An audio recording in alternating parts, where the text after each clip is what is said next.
नमस्कार प्रेक्षकांनो, इतके दिवस झालं आपण आप्पीची वाट बघत आहोत. आप्पीच्या बाबतीत कोणतीच न्यूज येत नाही आहे. आप्पी कुठं आहे?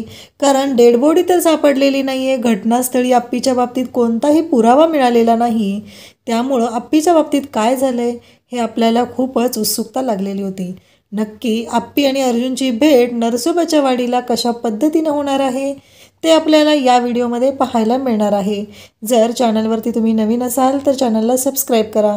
त्याचबरोबर व्हिडिओला लाईक करा. असेच नवनवीन अपडेट्स तुम्हाला रोजच या चॅनलवरती पाहायला मिळणार आहेत. तर अर्जुन हा म्हणत असतो की आप्पे कसं मान्य करू गं, मला सगळेजण सांगत आहेत की तू गेली आहे म्हणून, पण माझं मन मला सांगतच नाही आहे.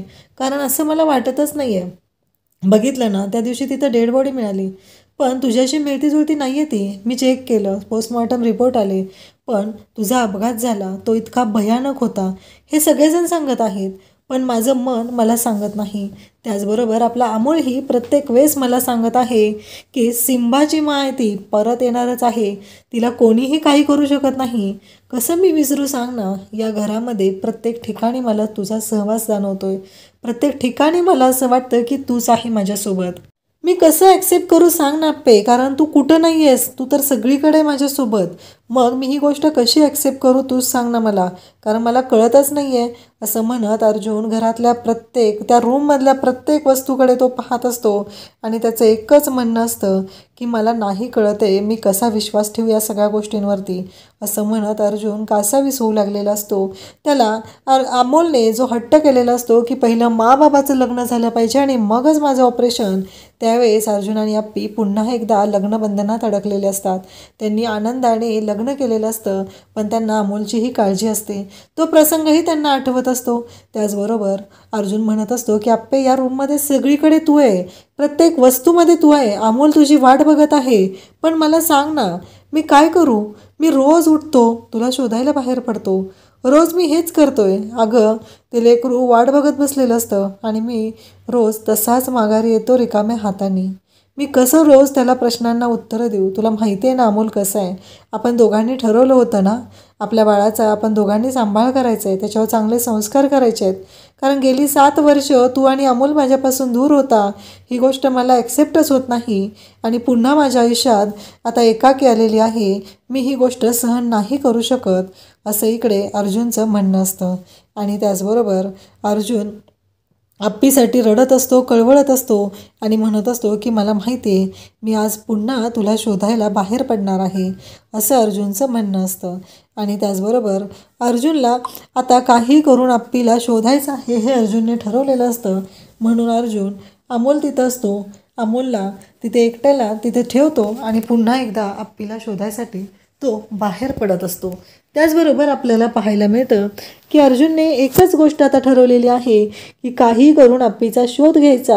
कारण जोपर्यंत माझं मन स्वीकारत नाही आहे, माझं मन मला सांगत नाही की आप्पी नाही आहे, तोपर्यंत ही गोष्ट मी ॲक्सेप्ट करणार नाही, हे अर्जुनने ठरवलेलं असतं. आणि अर्जुन आता घरातून निघत असतो, कारण पुन्हा एकदा आता त्याला एक क्ल्यू मिळालेला असतो. तो म्हणजे जेव्हा अमोल हॉस्पिटलमध्ये होता तेव्हा तिथे एक आजी म्हणालेले असतात, जो पेपर असतो वडापावचा, तो पेपर बघून म्हणालेले असतात की काही झालं तरीही त्या आजी तिथं म्हणालेल्या होत्या की या मुलीला मी पाहिलेलं आहे. आणि मग ही मुलगी कुठं आहे हा प्रश्न अर्जुनला जो पडत असतो आणि तो नरसोबाच्या वाडीला जायचं ठरवतो. कारण नरसोबाच्या वाडीच्या त्या आजी असतात आणि त्या आजींनी हे सांगितलेलं असतं की ही मुलगी मी तिथं पाहिलेली आहे. आता अर्जुनला आप्पी ऑफिसमध्ये असतानाची आप्पी आठवते, त्याला जेव्हा भेटलेली त्यावेळेची आप्पी आठवते. अर्जुन त्याच गोष्टींचा विचार करत असतो आणि अर्जुन आता नरसोबाच्या वाडीत येतो. नरसोबाच्या वाडीमध्ये दीपा असते, जी दीपा वडापावचा धंदा करत असते, वडापावचा बिझनेस करत असते. आणि ती दीपा तिथे वडे तळत असते. अगदी गरमागरम असे वडे चालू असतात आणि दीपा तिथे वडे बनवत असते.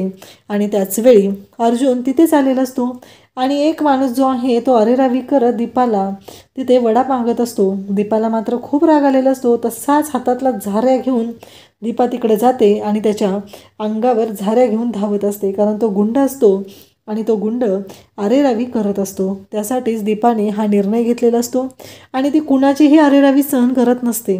म्हणजे आप्पी कशी होती? आप्पी शांतपणे सर्व गोष्टी हँडल करणारी होती.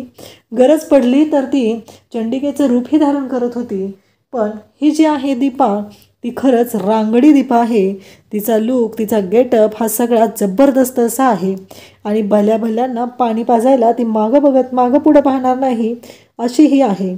आणि ही दीपा जेव्हा तिथे अर्जुन येतो आणि अर्जुन पाहतो तेव्हा त्याला धक्काच बसतो. कारण दीपाला त्याने पाहिल्यानंतर एका क्षणात त्याला कळतं की ही माझी आप्पी आहे. पण दीपाचं ते रूप, दीपाचं ते वागणं पाहिल्यानंतर त्याला धक्का बसतो. आणि मग दीपा आता घरी निघालेली असते.